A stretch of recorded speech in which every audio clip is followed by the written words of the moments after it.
The sting of offense is breathtakingly painful, overwhelmingly confusing, and can last a very long time, weeks, months, or even years. When someone hurts you, it manifests as disappointment, pain, anger, bitterness, or even hatred. Has anyone besides me ever felt the sting of offense? For some people, when someone does something that offends them, that person is placed in the enemy category, which gives rise to a condition called unforgiveness. According to a study done by Johns Hopkins Medicine, one of the leading healthcare systems in the United States, being hurt and disappointed for long periods of time leads to a condition called chronic anger. And chronic anger places a person in a continuous state of fight or flight, which increases their risk for diseases such as heart disease, depression, and other diseases, including diabetes.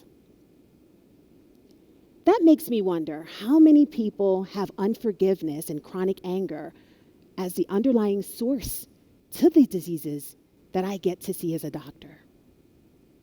There's this famous quote by Nelson Mandela, which says, "Resentment is like drinking poison and then hoping that it will kill your enemies." And this is especially true for a young lady by the name of Janelle. You see, she drank lethal amounts of poison, hoping that it will kill her enemies. And the question is, what kind of pain could a little girl have gone through that will cause her to harbor such unforgiveness? Well, I'm going to tell you. Janelle was a very angry adolescent. She was filled with self-hate, unforgiveness. You see, when she was in second grade, she had a babysitter that did the unthinkable to her.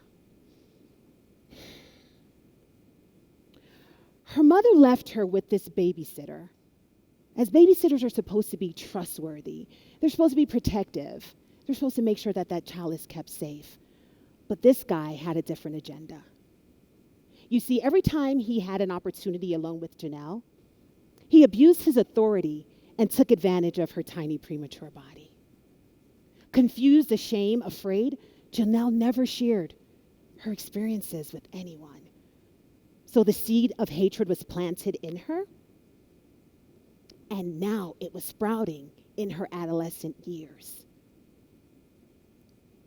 See, she was now filled with unforgiveness because she was unable to change her past. Her mother, unwilling to find out what was going on with Janelle, decided to send her to live with a complete stranger.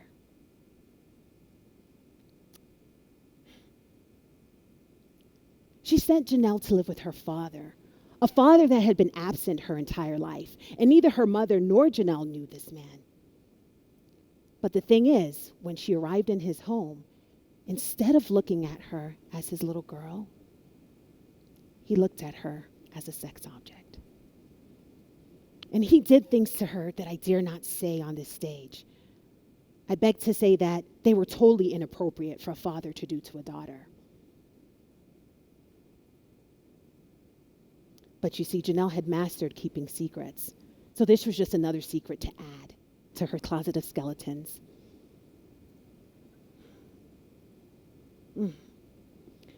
One thing about her, though, is that she was very brilliant and very decisive, and she came up with this plan to get out of her father's home, and she was successful, and she ended up back home with her mother.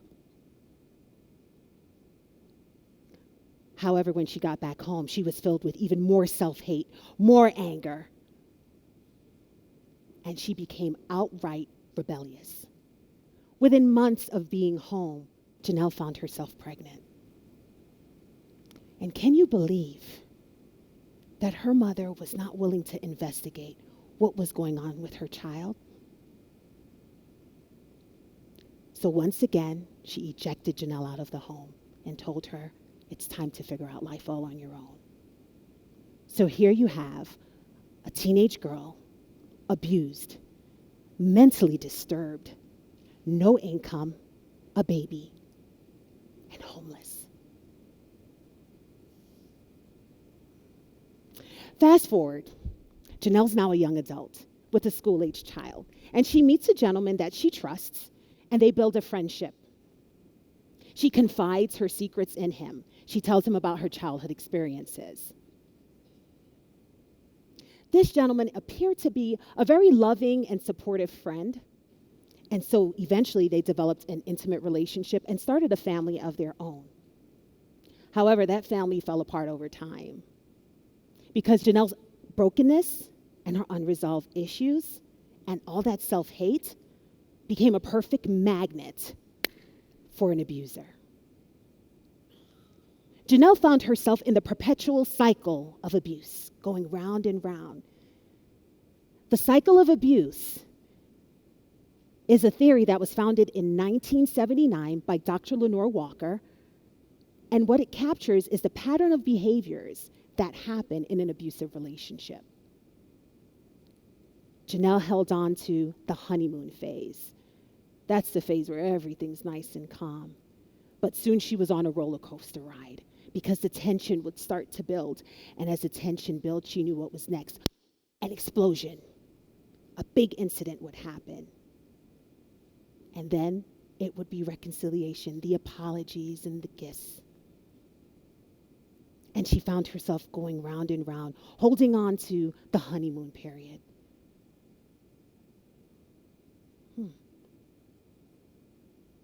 But the abuser would just always remind her of his judgment of her father's transgressions.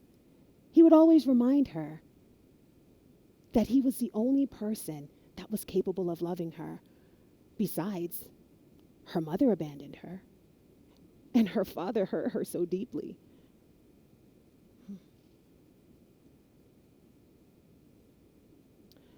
One night during a specific explosion, the abuser started to barrage Janelle with all of these insults, and he reminded her of the details of what she had confided in him and of his judgment of what her father had done.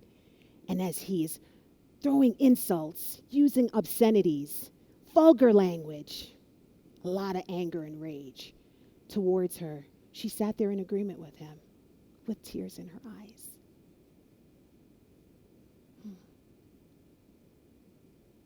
She believed him.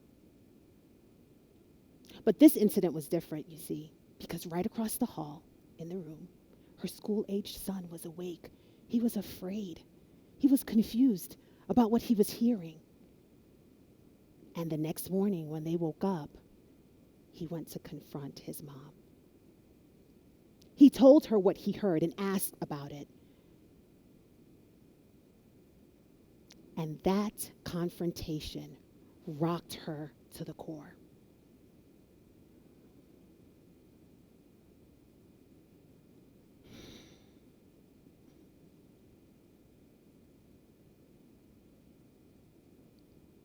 In that instance, Janelle realized that she had to do something. You see, she's a loving mother. She loved her child. And loving mothers will do for their children what they will not do for themselves. In that instance, she knew that she had to start by forgiving herself for putting her child in such a toxic situation and forgiving herself for allowing herself to be there as well. So that started the process of forgiveness. She started by forgiving herself for harboring such self-hate, for not taking time to love herself, and for allowing it to trickle down to her baby. And when she unleashed the power of forgiveness, she realized, wait a minute, I'm totally toxic. That was her thoughts. She thought, I have other people that I need to forgive because I am now hostage to unforgiveness. And there were 3 people in particular that she needed to forgive. Number 1, the babysitter. Number 2, her mom. And number 3, her dad. First, she went through the process of forgiving the babysitter. Unfortunately, she couldn't contact him, but she still went through the process of forgiveness for him. The second person was her mom. She called her mom up and expressed forgiveness for her mom. However, their relationship was irreconcilable. Now the third call. The most difficult one. She called her dad. But to her surprise, he was far more receptive than she expected. He actually changed his actions and his behaviors towards her, and for once spoke to her the way that a father is supposed to speak to a daughter, with such love, honor, and respect. You see, her father's remorsefulness became a magnet for Janelle to be receptive to his words of wisdom and to reconcile their relationship.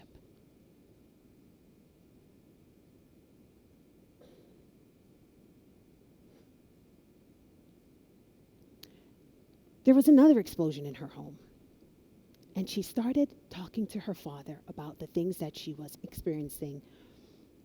And as she spoke to her father about the details of what had occurred, he offered her words of wisdom that he had learned in Sunday school. He said to her, "Love is patient, love is kind. It doesn't envy, it doesn't boast.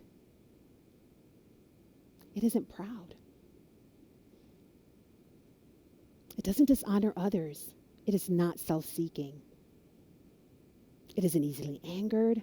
It keeps no record of wrong.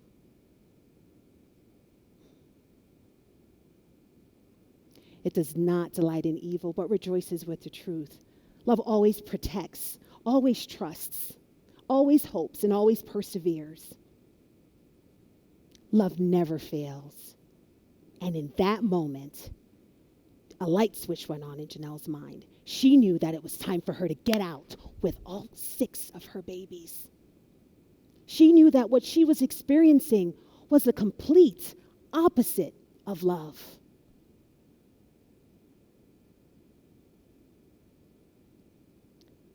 Janelle's willingness to forgive her father and his attitude change and his change of actions towards her saved not only her life, but the life of her children as well. There's great power in forgiveness. Great power in forgiveness. So let's start by talking about what forgiveness is not.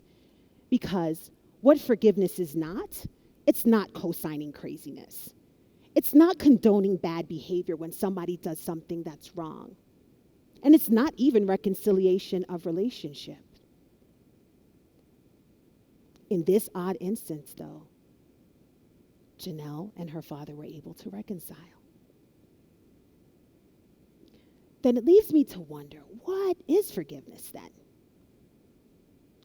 Forgiveness is a personal process that each person goes through at their own pace.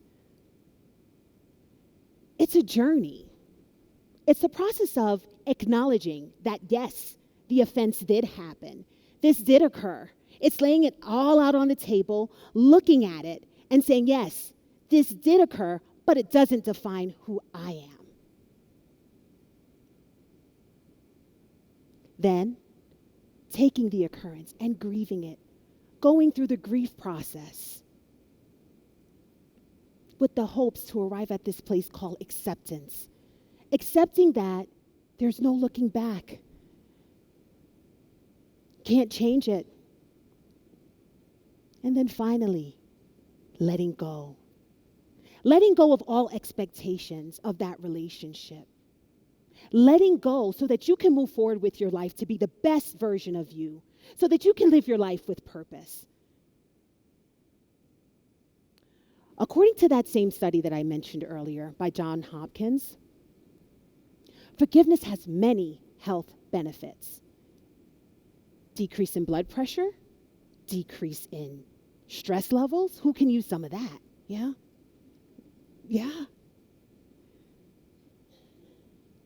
It also boosts your immune system.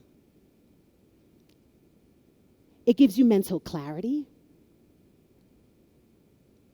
And it helps you to focus on this moment, every moment, as you are no longer preoccupied with thoughts of the past incident over and over, replaying in your minds. There is great power in forgiveness. Janelle, what a powerful story. Do you want to know what happened to her? She's standing right here on this TEDx stage.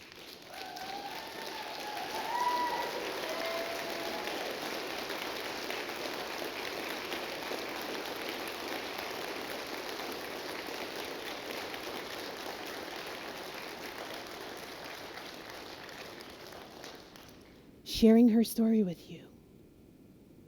My name is Monique Janelle Walker.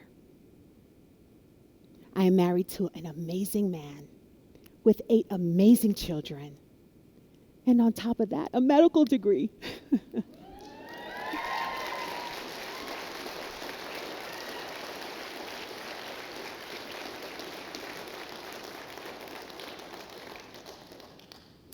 I now help women find their voices, redefine their lives, and live in their purpose, on purpose.